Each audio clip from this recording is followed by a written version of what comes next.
Okay, so in Mark chapter 5, it says that he came to the area of the Gadarenes, right across the lake, and then at the end of that whole story, in the beginning of Mark 5, it says in verse 21, now when Jesus had crossed over again by boat to the other side. So it would have been the other side. Now we're on the other side of where Gadara is.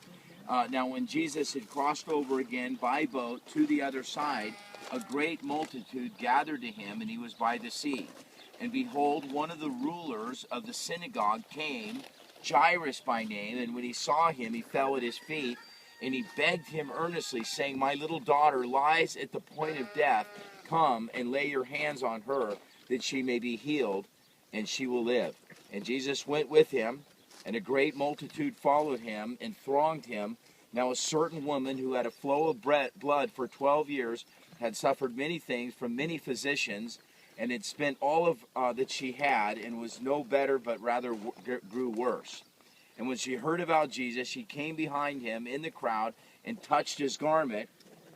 For she said, I only may touch his clothes, I may be made well.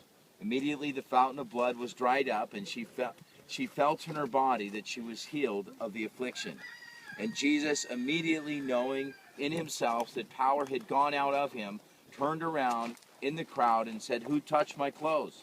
But his disciples said to him, you see the multitudes thronging you, and you say, who touched me? And he looked around to see her who had done this thing. But the woman, fearing and trembling, knowing that what had happened to her, came and fell down before him and told him the whole truth. And he said to her, daughter, your faith has made you well. Go in peace and be healed of your affliction. While he was still speaking, some came from the ruler of the synagogue's house, who said, your daughter is dead. Why trouble the teacher any further? As soon as Jesus had heard this word, that was spoken, he said to the ruler of the synagogue, do not be afraid, only believe. And he permitted no one to follow him except Peter, James, and John, the brother of James, and Peter, James, and John, and the brother of James. Then he came to the house of the ruler of the synagogue, and he saw a tumult, and those who wept and wailed loudly. And he came in, and he said to them, why make this commotion and weep? The child is not dead, but sleeping. And they ridiculed him.